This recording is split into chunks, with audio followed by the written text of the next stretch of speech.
Hey, this is Bryce Harper, and welcome to the Phillies Show.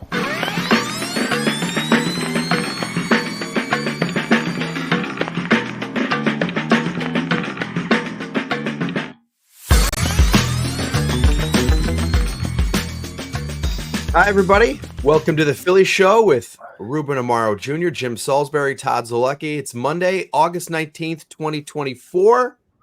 Fellas, hey, first of all, did you miss me? Because the last we missed you. We missed you on Friday. Curious. Where were you? We sold you on. You can't. I was doing some kind of charity thing. I don't know what I was doing. I was on assignment. You're helping people, just like Jim was on assignment right now. That's right. Undisclosed location.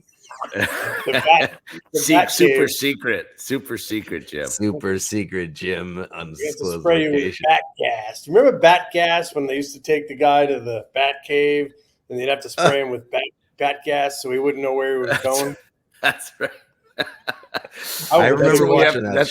That's what you had to do with us, so we didn't know where you were. The angle boy going to work. The angle boy. That's yes. You were once known as the angle boy. I was coming up with an angle. Yep. What is that? It's a nice. What did that? Yeah. I always took that as a compliment. It was a compliment, man. I think I don't know if it was me or Ed Wade dubbed that on you. The angle boy. Always taking an angle, looking for an angle. You gotta have an angle, man. You gotta have an angle. No, it was good. I loved it. You should take it as a compliment. You were the angle boy, amongst other things. You were a different type of a scout at times, too. Good scout. Very good scout. You're a good scout. You know, this is actually, Ruben, you made a great segue, speaking of angle, because David Montgomery was honored this week. We're going to get into all of the weekend stuff in a second, but I do want to touch on this first. David Montgomery was honored, placed on the Wall of Fame, and they named the angled wall in left centered field, which it was his idea because he wanted to create action, and it certainly did. They named it Monty's Angle. So you guys have any thoughts on just naming that wall after David and just David getting on the Wall of Fame? I mean, Jim and we talked about it a lot on Friday. It's a cool weekend. I mean, first of all, Monty obviously was his nickname, and for them to honor him in that way, pretty darn special. I mean, he was a special man. And I think everybody knows what he meant to me as a person and as a mentor and a leader. I mean, he basically, in a lot of ways, hired me twice. Once with Ed Wade when I became the assistant GM, but again, and I think they sort of collaborated on that. And then again, when Pat Gillick decided to retire, I became the GM, and David was just a great mentor, a great person, and can't say enough positive things about what he meant to the organization, what he meant to Philadelphia, and what he meant to a lot of people around baseball, because MLB is a better place because of David Montgomery. It's as simple as that. I think Rob Manfred would say the same thing, that in a lot of ways, David's influence permeated throughout the game. It was a fun weekend seeing all those guys. Yeah, go ahead, Jim. No, I just thought it was very cool to see them name that part of the stadium Monty's Angle, because he was so impactful in designing that area of the stadium, spearheading the building of the stadium, which, was a complete game changer for this franchise and still is. You look at the impact the fans have on playoff games 6 and 7 last year, notwithstanding. People still love coming to that place, love making a lot of noise, and they love when they have a winning product on the field. And so, it was really it was great to see David get what I thought was a very worthy honor. I think he belongs up there with all the franchise icons because I believe he was one of them. It's a cool weekend. It was fun to see, had a chance to talk with like Brad Lidge and Chooch and ran into Aaron Rowan a little bit. And Ruben, you saw all those guys probably in the suite and with all the cool alumni activities that were going on. It was a very fun weekend. Could have been a perfect weekend, but the Phillies lose on Sunday. And the thing everybody's talking about, guys, is the 9th inning. Phillies are down 2 runs. They get the leadoff guy on. bring the Italian man to the plate, and Cal Stevenson grounds into a double play, and Garrett Stubbs grounds out to end the game. And afterwards, Rob Thomson is asked, what about Bryce Harper and JT Realmuto? They're sitting on the bench. He says, I'm not using him there. I gave him a day off, and I'm thinking about the long term here. And, I understand a lot of the moves the managers makes, but this one is kind of a head scratcher, at least keeping Harper in the dugout and not using him. I think I would have used him in one of those two spots. I don't think I'm out of line, but am I missing something? Am I missing the angle here? What do you got, Jim? I don't think you're missing the angle. I think it was a major part of the story. If the story of that game, also with the bullpen giving it up late, bullpen is, I would say, a concern. What we've seen, but I just think there's a lot to it. Yeah, I would have loved to have seen Bryce Harper go up there against the right-hander and have a hack with a man on base. And the old school in me believes if you have a uniform on, you should be ready to, or you should be eligible or ready to contribute and compete that day. But I also understand the way the game is played now with sports science and the emphasis on things like recovery and the emphasis on manager-player communication being the most important job that a manager has. I believe these off days were probably planned out previously, several days in advance, with a mind toward getting them 2 days off before a 13-game stretch where Harper's not going to probably sit at all and JT might sit once. So they wanted to follow through on those off days, especially with JT, keeping him fresh. If you pinch hit one of them, there's a chance they have to go in the field. It would have been very hard for me not to send Harper up there, though, because I'm trying to finish a weekend with a 4-game sweep. He's obviously a lethal hitter who can change things with one swing. I just firmly believe Rob Thomson puts a real premium on communication and a real premium on his word. And I'm sure he told these guys in the days before that you're getting Sunday. You're getting Sunday off, no ifs, ands, or buts. And that affects their entire day from the time they get out of bed, from the time they show up to the ballpark, how they go through their pregame stretch, if they even do that. So if they're available and thinking they might pinch hit, they're getting a stretch. They're getting time in the batting cage throughout that game. And it's not really a day off. It's not really what the organization wants. It's not really what Thomson, his staff, and sports science people have probably prescribed. So I just think there's an awful lot to it beyond just in the moment, grab a bat and go up there. And I think I think maybe their mindset is different if they don't have this cushion. But I'm not saying I agree with the decision. I would have been very tempted to say, Bryce, go hit a home run. But I understand it. I understand how the game operates these days.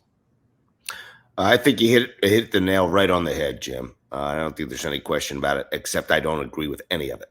Absolutely zero of it. Because if you have a chance to win a baseball game that day, I understand why they did it. I don't agree with it. And I don't have to agree with it because I believe that if you have a chance to win a baseball game, especially at this time of the year, you got to use your best players in the right situations. And in that case, that was one of the cases. Very, very rarely do I ever disagree with Rob Thomson. I think that there's always a plan and there's a reason. As you said, Jim, I think that's probably there's a reason. Could Bryce Harper tweak something because he's not as prepared? Could JT's not really a great pinch hitter. I think his pinch hitting numbers are not very good at all. Right. I have to go back and look at those. Perhaps that's just not his ability to do that role. That's not his thing. That said, I would still have thrown both of those guys up there instead of Stevenson and Stubbs because you got a much better chance of winning the baseball game with those two guys, in my opinion. I don't have to agree with everything that Rob Thomson does. I love everything about the guy, and I think he's a phenomenal manager. I just think in this case, I would utilize every one of my resources to try to win the baseball game, especially when knowing that I have a day off today, being Monday. And, you got a big series coming up, I understand, but it'd been great to be able to have some momentum going into that series and bigger momentum than you have already after winning 3 out of 4 from the Washington Nationals. I understand it. I don't agree with it. I know that they have to go through their routines and do all that kind of stuff. But they're paid an exorbitant amount of money to be prepared for a game, to play that game. And I understand it's a day off, and that is important to them. They don't get a lot of days off, especially these guys, and they probably won't down the stretch because the games could become more and more important. But this is every bit as an important game, and I just feel like both those guys should have been utilized. I agree with you. I said I would have been extremely tempted to throw Bryce Harper up there, and I think if you're in uniform, you need to be thinking that I can help my team today. I just think there's just so much more to this, even beyond the manager. I think it's organizational. Yeah, and they're going to be right. Rob Thomson. One thing we've learned about Rob Thomson, he is so committed to his word. When he gives a player his word, he tells them on Friday night on the way out the door, you're going to get Sunday off. He's sticking to that because he believes in communication, and he believes in his word, and he believes that trust with the player and his word is his currency in that clubhouse. And I go back to last October when Johan Rojas was struggling and everybody was clamoring for him to be removed from the lineup in the playoffs. What happened early in that offseason? Rob Thomson went to Johan Rojas and patted him on the back and said, relax, you're my guy, you're out there all the time. And I think Rob was beholden to his word at that point, and that's why he stuck with the guy, maybe to the team's detriment. So Rob puts a lot of stock in his word and the trust and the bond that he builds with players through communication. Maybe it came back to bite them yesterday. Maybe they're going to regret this if they lose the home field advantage by one game. I don't know, but this guy is committed to his word, and he's committed to keeping his big guns healthy for the long haul, and that's how he chose to do it. So, yeah, that's the thing for me was like they have a half game lead over the Dodgers. So, man, if they would lose that home field advantage and it's Game 7 of the NLCS at Dodger Stadium, and you're looking back at games they could have won, and there's going to be a lot of games that they could have won, but this probably would be one game on that list of 10 games that they could have won. Bryce Harper is a tremendous pitch hitter. He's a tremendous hitter. JT, like you said, Ruben is not a great hitter, batted 153 in his career as a pinch hitter. Bryce is like batting 377 as a pinch hitter. He probably enjoys those moments. But JT had played 5 straight games. So Rob said, I told him I wanted to give him 2 straight days. Bryce has been playing a lot. I wanted to give him 2 straight days. As one of you guys said, the 13-game stretch coming up. But still. So Charlie definitely wouldn't have given Bryce Harper the day off. This would have been a moot point with Charlie. He was known for riding his big boys. No doubt. And he'd be saying it'd be different for Charlie. Charlie'd be saying, hey, he's got a day off tomorrow. So he got most of the game off today. So throw your cleats on, get ready to get out there and get a knock. Ruben, you were in uniform, and even at the end of your GM tenure, but I think you were really more in uniform with the Red Sox and Mets when sports science really, really came to the forefront. Yes. I'm sorry, Todd. I think it got to the point. I think just like anything else in baseball, I think that there's some ideas that are great. I think that there's their information that they have out there that will help prevent injury. I think that's really the most important part of it. But I also think that there's some things that have happened in the game that are sort of detrimental. I think you're looking at some of these new rules that they're thinking about. I mean, we can go into this long discussion about the 6-inning rule and starting pitchers. Well, players are not conditioned to play anymore. Players are now conditioned to play, even in the minor leagues. They have a day off on Monday every day now. Every Monday. I mean, every Monday's a day off. Players are not necessarily conditioned to play 162 games, mentally or physically. Pitchers, bullpen guys are almost never pitch back-to-back games in the minor leagues. Starting pitchers almost never get to 7 or 8 or 9 innings in a minor league game. I think it's creating a situation in baseball where the expectation has dropped significantly. You no longer expect players to do X, Y, and Z But yet when they get to the major leagues, they are expected to pitch back-to-back days. They are expected to just throw 7 innings, and they're not conditioned to do that. So I'm not sure. I know that there's a lot of important science out there. I'm just not sure whether some of it is positive and some of it is detrimental. And I think some of it has become detrimental in some ways because the load management thing, I don't know that there's any science that actually tells me that, okay, if I take 10 less swings or 10 less ground balls, or I have to get off the field, does that really help me not get injured? Does that really help me prepare for a major league season for 162 games? I don't know. I just know that there's a lot more science. I just don't know if there's any studies that actually say, hey, if we do X, Y, or Z and we back them off in this way, does it make them a better player? Does it make them a more healthy player?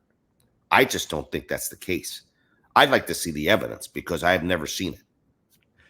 And we will be right back. Hey, FT fam, it's Alana Rizzo. I can't stop talking about Vuori. Vuori is perfect if you are sick and tired of traditional old workout gear. I wear Vuori in all settings, not just in the gym, because honestly, it's comfier than whatever you're currently wearing. No joke. I'm wearing Vuori daily leggings right now. They're high-waisted with the drawstring and cupped ankles. They look good and they feel great. You're going to love them. Vuori is an investment in your happiness. For our listeners, they are offering 20% off your first purchase. Get yourself some of the most comfortable and versatile clothing on the planet at vuori.com/foul. That's VUORI.com/foul. Not only will you receive 20% off your first purchase, but enjoy free shipping on any U.S. orders over $75 and free returns. Go to vuori.com/foul and discover the versatility of Vuori clothing.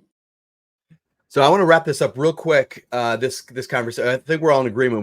We would have loved to have seen Bryce Harper, should have seen Bryce Harper pinch hit. The one thing I think you guys can lend some expertise on is, I think the average fan might think that Bryce Harper sitting on the bench for 8 innings, just go grab a bat and get in the batter's box. Can you guys, Ruben? I mean, you coached recently. That's not the process for pinch hitting. Okay, so say you're Ruben Amaro Jr., you were a pinch hitter, you were a bench player, okay? Yep. When do you start getting ready for a potential pinch hitting situation in the 9th inning? How does that work exactly? Yeah, for me, and this is way back when, this is 20-some years ago, I would start, really honing in probably around the 5th inning. The 5th inning was when I started my stretch. I'd stretch out, I'd get loose. I'd start, mentally picturing, figuring out which pitchers are probably available, which pitcher I'm going to be facing. I had the added dilemma, or not so much a dilemma, of being a switch hitter. So I had, 2 things going on in my head. Okay, is it going to be a righty? Is it going to be a lefty? So I had to go and then get in the cage and start taking swings, whether it was, Kevin Jordan flipping me, little flips, or whoever it was. We didn't have back then. We didn't have like an extra hitting coach to do it. So I would, get out there and get on a machine or get on a tee and, start doing my work and taking my swings and doing the things that are necessary for me to prepare, physically and mentally for my at bat. So the whole off day thing kind of goes away because you're basically, whatever your prep is, whatever you do, whether it's a massage or whether nowadays it's a massage, it's this, it's that, there's all types of stuff that goes on. There's a stretch. There's all types of things that are going on to prepare you to play a game. And that's part of the process. It's even more extensive nowadays than it was when I played, because there's so many more facilities and things for you to be able to do to prepare for that. And so, yes, I understand the whole process a bit, and you don't grab a bat and go up there and hit. That's not how it works in this day and age. There's a whole, people have their routines, and they have, for that player to be totally prepared for that 1AB against, whichever player. If your manager tells you you're off today, but be ready to pinch hit, you're not off. And I think that shaped Rob Thomson's thinking. Mm-hmm. So that might be kind Again, of I totally agree with you. I just don't agree with that process. I agree with those players at the very least getting themselves ready. I understand why they do it because they do want to give them the day off. I just as a baseball person, I just don't agree with the process. I do believe that those players should be mentally and physically prepared in case that. Think about this. What if the player got injured and they had to go into play? What if there's a player that, what if Garrett Stubbs takes a foul tip? JT's got to come into the game. Okay, so there's other things that may happen in the game. So I actually, my communication, and I don't disagree. I understand why Rob does this because those off days are important, but there are also different factors. I mean, if Alec Boehm takes one off his elbow, Bryce Harper's coming into that game. Right.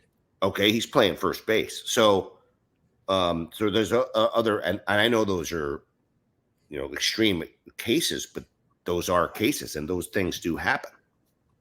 If Guys, I was a fan, I'd be disappointed that I didn't get to see Bryce Harper take a hack with the game on the line. It's like one of my kids wanted to go see the Sixers game, a Sixers game last winter, but her big concern was, can I see Embiid? Because they rest Embiid a lot. So I understand this stuff weighs on fans.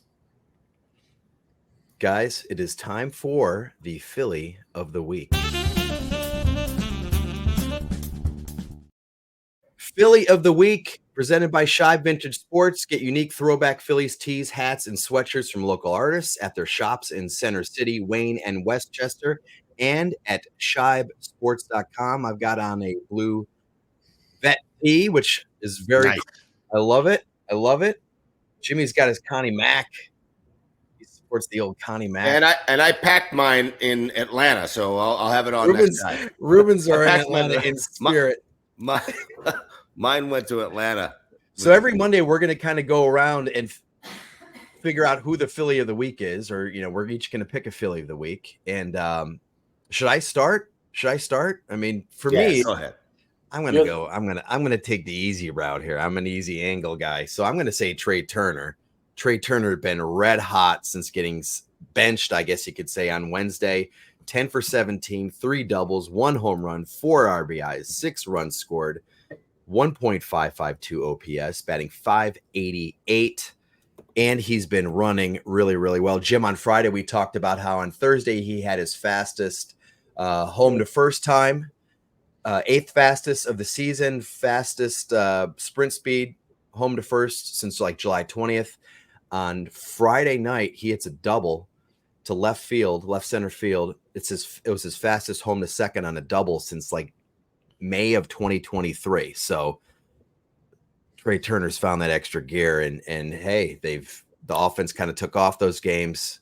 So Trea Turner. Did the meeting was it focused to Trea Turner? I don't know the message, but it seems like he got whatever message he needed to get. He heard it well, and he's good. But that's to get Trea Turner going, guys. 2 hits every night, get on base a couple times a night. You can do so much damage. So that's why he's my Philly of the Week. Ruben, who you got? So I got Weston Wilson, and I think you're not wrong by saying Trea Turner because he's played so well. But Weston Wilson, to me, I know he hasn't played a ton of games, but the games that he has played, the team has won. I mean, you think about what he's done, his impact. And I happened to be in the stands with the rest of the boys doing the game when he ended up hitting for the cycle. Yeah. We happened to be. It was a great night. We had John Kruk, myself, Ben Davis, and Tom McCarthy in the stands, and we were at just above the CP Rankin Club, and we were reporting on the game. We had the fans around us. The Fanatic was floating around doing crazy stuff. But it was a really electric ball game, and it was one of those games that it was so fun to watch this young man. You think about like the journey that this young man has taken and the perseverance it took for him to stay with it and keep grinding. He had a great spring, could have made the team out of spring training. Really, in a lot of ways, I actually thought he was going to make the team out of spring training. Doesn't make the team out of spring training. goes back, has struggles for a little while, bounces back, and has like a ridiculous season in Lehigh Valley, and he almost forces them to bring him to the big leagues. Finally, gets an opportunity, and for him to hit the 10th cycle in the franchise's history. I mean, think about that. That is just incredible. Yeah. On the last at bat, line drive to right center field. Ruben, your reaction was great on the broadcast. You were like every Phillies fan out there. Yes, I was the dive and the run. It was. I was literally like a fan watching this happen, man, and I was excited. And all of us got up and gave him like a standing O. I mean, it was, and the cool thing about it was, and I think I said this in the broadcast, is that every person in that ballpark knew exactly what was going on. That's the beauty of the Philadelphia Philly fan, is that they're so aware of things like that that they all knew that this was an amazing, like an incredible moment. And I just think that the fact that he played in like the 3 games prior, and he didn't play yesterday, they lost the ball game. The 3 games prior, I think he played in all 3 of those games. He had some sort of impact on each one of those games. To me, he's the Philly of the week. Those are very worthy Phillies of the week. I was leaning toward Trea Turner as well, because when he gets hot at the plate, it just seems like winds follow. But Todd's the boss, and he took Trea Turner. So I'm going to take the layup. I'm going to take the layup every week. I'm going to go first, take the obvious guy. We can agree on guys. We can all 3 agree on guys if we want. No, I can shift. I was going to shift to Wheeler, Nola, and Sanchez, because they just got back to having some great starting pitching, and by the way, they won all those games. But Todd, being the boss, said I couldn't pick 3 guys. So I'm going to move on. That's a cop-out. I'm going to move on, and my Philly of the week is Kyle Schwarber, because they emerged from that team meeting, a pivotal moment, I would think you would agree, in this season, and they quickly fall behind to the Miami Marlins, and it's like doom and gloom, and he erases it all with one swing and kind of sets the tone for the remainder of the week with that grand slam. So Kyle Schwarber, come on down, and give him a gift card for being the Philly of the week. That's a good call, man. Yeah, man. Like there was a turnaround. There's no question this week, and they needed it because they had been not playing the type of baseball that was championship worthy. And there's a lot of people who contributed to them turning some things around. Do you guys think the worst is behind them? Is it too early to say? I mean, they go 4-1 since that meeting. I don't know. They didn't play the toughest teams in baseball. They did not. And this is another great test. Now that's what is it? They're 7 games up on, I believe, on Atlanta, and this is a critical one. If they take 2 out of 3 from Atlanta, I think they're sort of dead. Atlanta's probably going to end up being sort of dead in the water. Sure. Although, I mean, crazier things have happened, but this series with Atlanta is a big one, because I guess they're going to probably face Lopez, Fried, and probably Sale. I think it's actually. I think it's. I don't think Sale's pitching this week. It's at least on Braves.com. It was Lopez, Fried, and Schwellenbach, probably. Yeah, well, I wouldn't be surprised if Sale pitches on 5 days, because it is his day. I mean, they may want to give him an extra day. Who knows? But I don't know, man. It's not going to be an easy one. It's tough to win in Atlanta. But and Atlanta's playing a little bit better. They've won a couple of games in a row. It'll be interesting to see how they handle being down there in the South. Very, very tough 13-day stretch. Right. And, Rob Thomson's acknowledging that with his action yesterday and resting 2 big studs.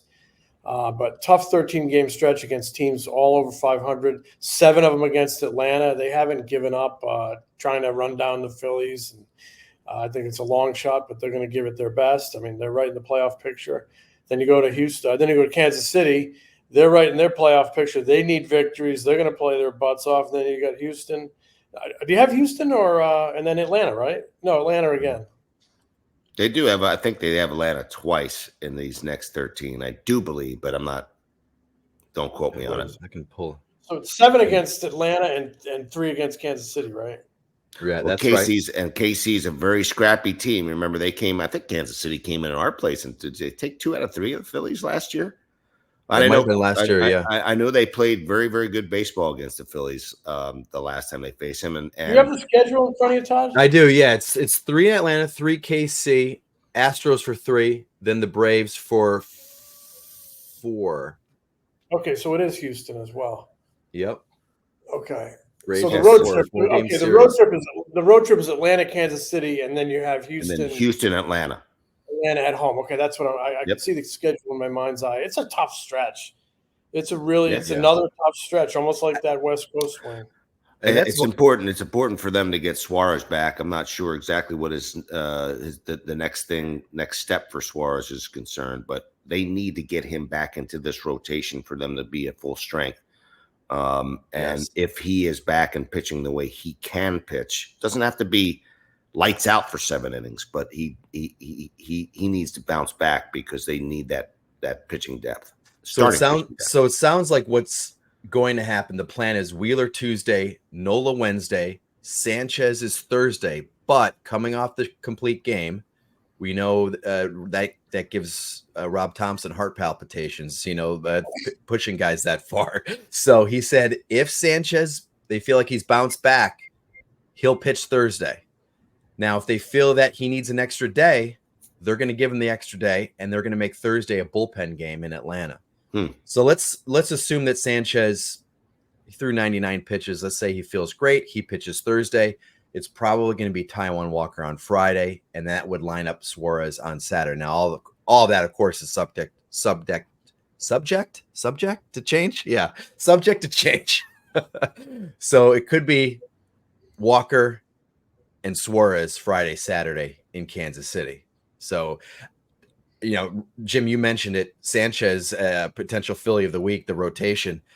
That was huge to see finally get a good one on Christopher Sanchez. I mean, since the shutout at the end of June, he has not been very good. And so I guess they found some sort of mechanical issue with his arm slot. He had dropped his arm slot down too low, and that had really messed up his sinker, and he wasn't been able to command the pitch, control the pitch. So to get him going, that's a huge development for the Phillies, because he had kind of flown under the radar, I think, as being a really sore spot for why they had been struggling so much over the past month. Yeah. He had not been very good. And he was so efficient against the Nationals the other day. So efficient. Reminded me a lot of, do you remember like Zach Eflin's second big league start? I think it was against Atlanta.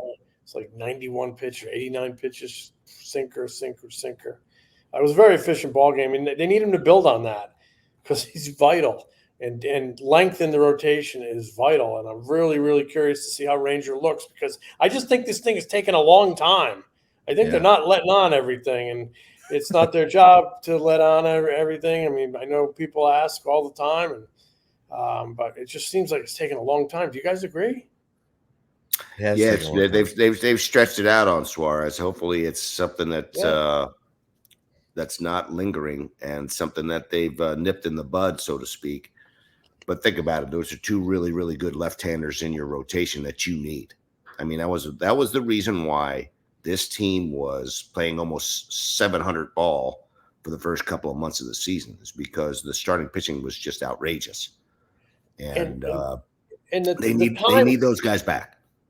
Yeah, and the time they've given Suarez and the rest yesterday for those 2 big guns, it just tells you how much they're budgeting for October. 100%.